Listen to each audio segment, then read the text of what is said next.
Lee Francis was a huge fan of comics and sci-fi growing up, but as a Native American, he rarely saw himself in the pages of comics. And when he did see Native characters, they were usually stereotypical villains or shamans or worse, sidekicks, but never heroes. Francis launched a startup press to publish Native comic book authors, and he also produced the very first Indigenous Comic Con last year.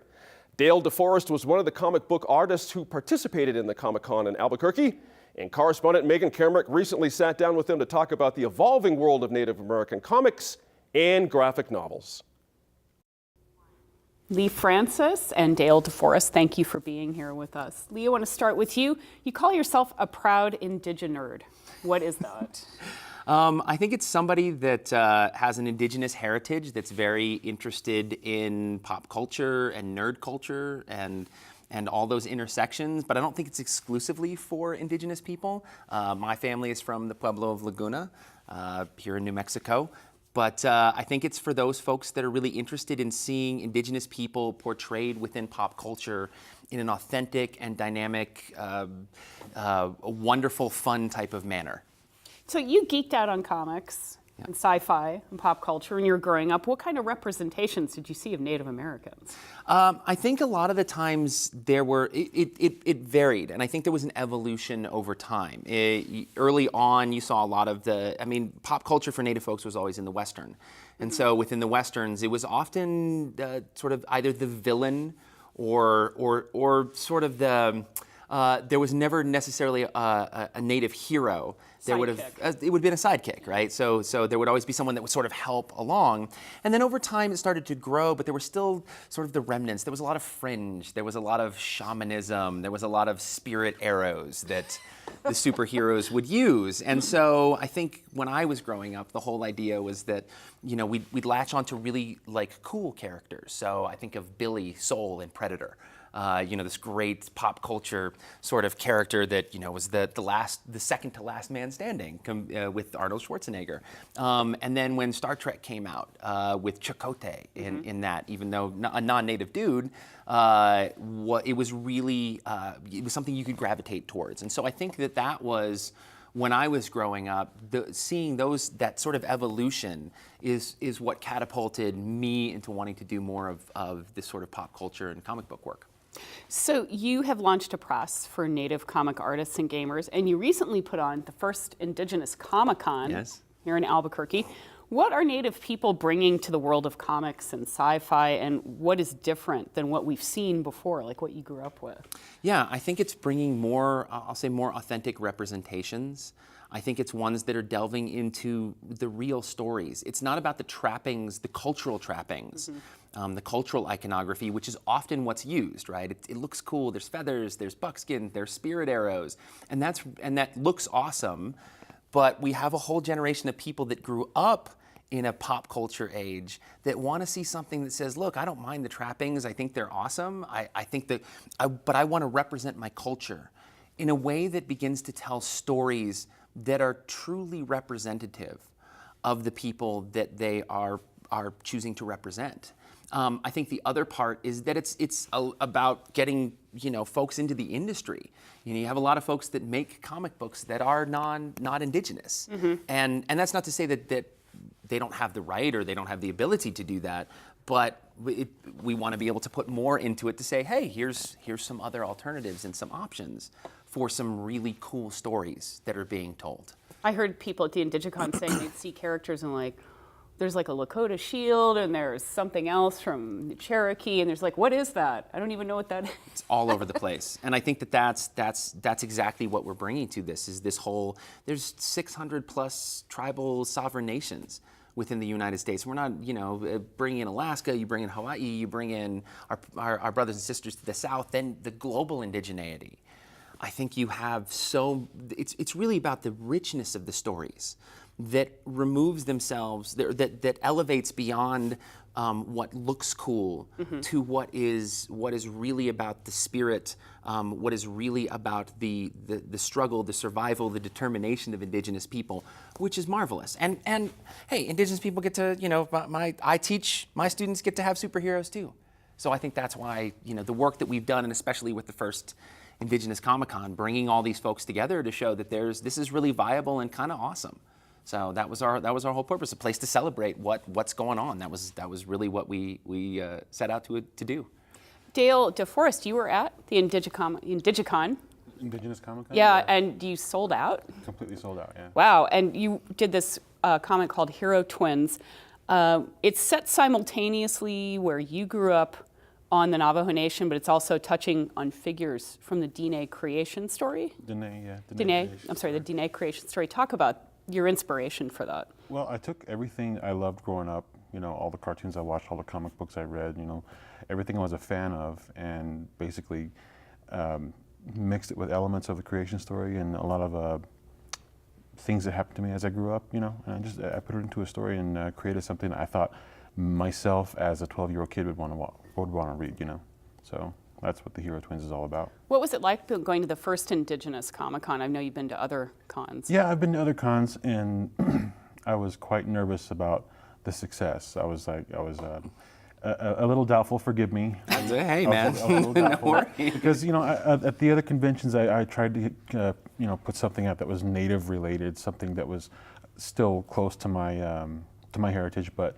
still give some fan service too, with a lot of popular comic book characters or popular characters that are in media today, and I found that it just wasn't successful at those other conventions. But with Indigenous Comic-Con, I was immediately comfortable with producing Native American themed artwork, and my comic especially. And apparently it was a real hit. It was a runaway success. I was completely surprised and overwhelmed. I heard people saying it's so nice to just be here. I don't have to explain anything and just jump right into the conversation. Yes, it was remarkable how wonderful that feeling was, because we basically just set up and then people went nuts. And not just with comic books and movies and stuff, but again with the shields and arrows and things like that. People celebrated. It was a big celebration of all things pop culture in Native America, if you will. How are you getting your work out there?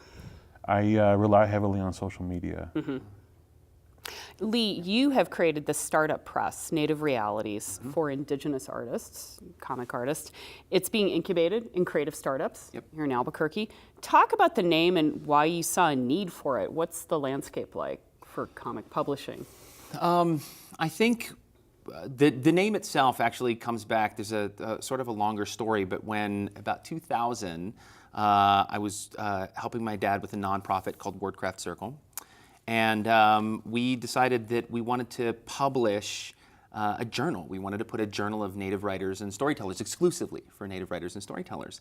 And it's actually one of the earliest juried internet journals. And we named it Native Realities. The idea that it was about the actual realities of Native people, like what's happening right now. Not histories, not academic texts, but a lot of, it was plays, it was short story work, a lot of modern fiction, some poetry. And I really sort of adopted that identity, and I've used that as my go-to for a number of years. And when it came time to start a press and a house, because we also have an imprint called Indigenous Narratives Collective, and that is a smaller group that's sort of a subset that it's our imprint now. But Native Realities was really just this idea of how do we bring this pop culture world to life. So it's comic books, and then as we started thinking about it, well, why don't we do some games? And we've got a couple of card games and some board games and role-playing games that are coming out next year. And then we said, well, why don't we think about doing some toys and some merchandise with this? And so we started adding, so it's really this sort of one-stop shop for Native nerd pop is how we're talking about ourselves, right? The Indigenerd headquarters. Well, one of them you have that just came out recently is this Tales of the Mighty Code Talkers. Yes. With Aragon Star, created Super Indian. And it gives us a great view of the broader history of the Code Talkers, like all the way back to World War I, other tribes besides the Dene tribe. Right. Why did you want to do this? When we went to Denver Comic-Con about 4 years ago, we had put out, we blew up like an image that Aragon Star had done that was a little Tales of the Mighty Code Talkers preview image. And people went crazy over it. They walked by our booth. They're like, "Oh, you have that? Can we?" And we looked at each other and said, "We should really probably." Oh, so you weren't even make planning this." to produce? We really weren't.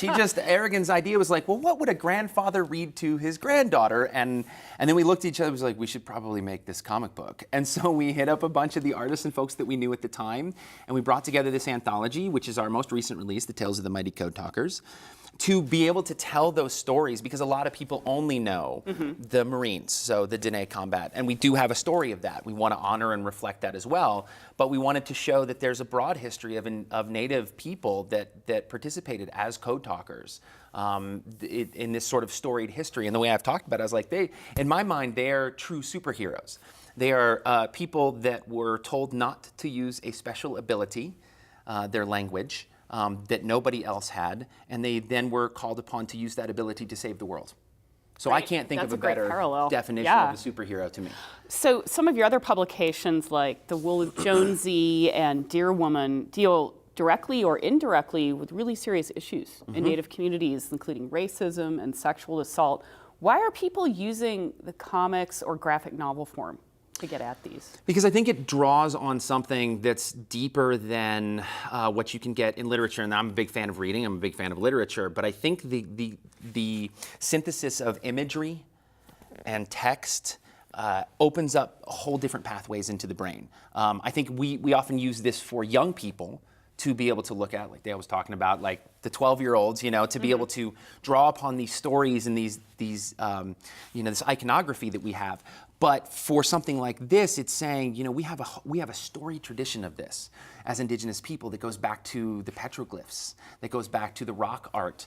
And so we're actually drawing, I think, on something that's so deep and so buried inside of us as Indigenous people, as humans, that I think is why they're so effective. And I've been to Comic-Cons and people are telling these stories about how the one time they read the X-Men or they read Wolverine and it changed their life.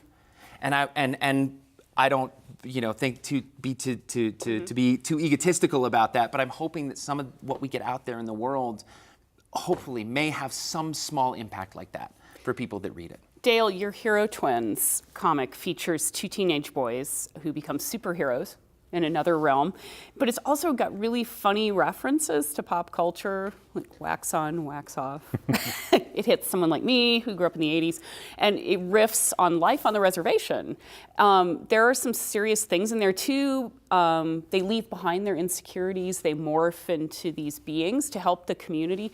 What did you want to do with this comic? I know you're not necessarily delving into some of these harder issues, but it's sort of escapism, but not really, and it's really interesting.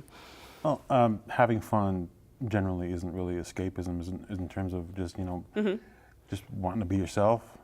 And I wanted to make something where I can just hold it in my hands and enjoy it, and not necessarily detach myself from everything that's happening in my life or anyone else's life, but just, bright colors, funny jokes, really, really good art. I just wanted to put something together that was just fun, and that's what resonated with me. I wanted to make something fun. I wanted to put this in the hands of people that would appreciate it by just, enjoying themselves, help them enjoy themselves, with a part of me involved. What's next for the Hero Twins? Part 2. Now that they're figuring out their powers. Yeah, it's gonna. I plan for it to be an ongoing thing. Just keep doing it until I'm not here anymore, and because I had fun with it. It was a lot of work. I did everything myself. I wrote it. I drew it. It's a little unusual in comics, right? It kind of is, Yeah. But the people who really, really love the craft know exactly what I'm talking about. Right. They find a way to print it. They find a way to stitch it. They find a way to fold the books, and they find a way to put it in people's hands. And that's exactly what I did. And I set out wanting to do this all myself because I just didn't. We spoke before about waiting for someone to give you permission to do this.